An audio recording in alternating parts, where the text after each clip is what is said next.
You might say an Olympic champion is overqualified to be playing on a local sporting field.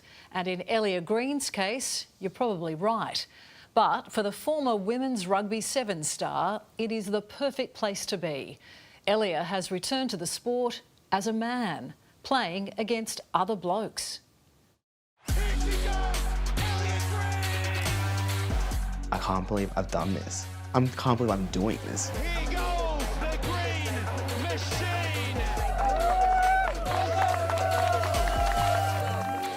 Did it feel differently running out with a men's team as opposed to running out on a women's team? They definitely smell worse. I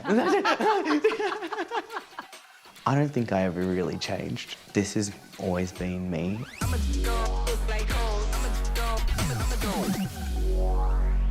You're back. I'm back. You've represented Australia in rugby, you've won gold at the Olympics, but what would you consider the most significant game of footy you've ever played? The gold medal match of the Rio Olympics. And then a very close second, if not on par, would have to be returning to rugby again and playing for the convicts. One is really obvious, winning gold at the Olympics. Why is the other so important? It was me regaining my power back to myself and reminding myself of who I am, what I do best. After 4 years, the rugby field feels like home again for Elia Green. Ready, let's go. Once a star on the international circuit, it's a local comp that's reignited his love for the sport. This time, he's competing as a man against other men after transitioning 3 years ago. I can tell you right now, I was probably equally as nervous as I was to stand in the tunnel for the Rio Olympics. My fear of opinions already coming from people watching on the field. The thoughts in my head, do they know who I am? Before playing for the Sydney Convicts, Elia represented Australia in the women's rugby sevens, the first to win an Olympic gold at Rio in 2016. Australia know it's theirs. It's their gold medal. It was everything that I had dreamt about as a child. I had written on my wall as a kid in primary school that I'd be an Olympian one day. I said I will be one of the greatest athletes in the world. You know that we all write these lists as kids, and I don't think I ticked off a single one that was on my list, and most people don't. There was one that I didn't know. I also wanted to be a bus driver. There's still time. There's still time. Elia Green. I can remember looking at my mum at this giant sombrero hat, couldn't really miss her. And it was like it was just me and her in the whole stadium. Then she's saying, "Bub, you did it. You did it." And I'm getting emotional. Yeah, and it was one of my favourite moments. After that incredible high came some devastating lows. Elia's mum Yolanta passed away after a long battle with cancer. Then his career was tested when he wasn't selected for the Tokyo Olympics. In that very moment, I was like, I am a complete failure. I've failed. I failed my mum, I failed myself. I'm just a failure. Elia retired from the sport shortly after, but there was light at the end of the tunnel. With the chaos of his career over, he finally had the chance to make a life-changing decision. It was probably 3 or 4 years leading up to Tokyo that I even thought that it was possible to transition. On top of the pressures of being a professional athlete as well, I was caring for my mum with a terminal illness for many years, and I've never put myself first for anything anyway. So when did that shift? Probably when I've been at death's doorstep, if I'm honest. What do you mean by that? Attempts to end my life, that's probably what made me start to think I should probably start prioritising myself. Took reaching that point. Yeah. Yeah. Elia had his chest surgery booked in, but no one knew. With the anticipation of change came fear. People that transition are not accepted in many spaces, and they are just bullied and everything, and me telling people would just be like, I'm next. What I love is that all of this was happening, you're about to become a parent for the first time too. Yeah. I mean, one of those things on their own is a lot. Yeah. That's right, Elliot decided to add another life-changing event to the mix, welcoming his first child, Waitui, into the world in 2022. Tell me about the moment your daughter was born. Oh my gosh. Now you're going to make me cry again. But these are happy tears, Yeah. so they're allowed. Oh my gosh. In that moment, I just realized that nothing else matters.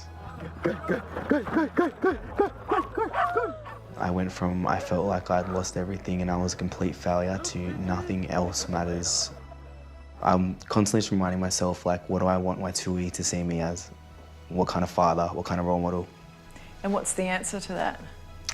To be brave. Elliot didn't just want to talk the talk, he wanted to prove to his daughter and to the world he was proud to be his true self. Why not just live the rest of your life exactly as you want to be, because life is just too short to live it as something else. It was just the beginning of me being unapologetically myself and not being scared about it, of the reactions of others. Have a great game. You know what I'm saying? Elliot never thought he'd be back on the field, but a call from an old coach led him to the Sydney Convicts, Australia's first gay and inclusive rugby union club. 1, 2, 3, I mean, you're a gun on the field and we know that, but then this time you're running out against other men. What were you expecting? I was expecting myself to make some hits. I was expecting myself to run it straight, and I was expecting myself to score a try. That's what I was expecting. And did you? None of that happened.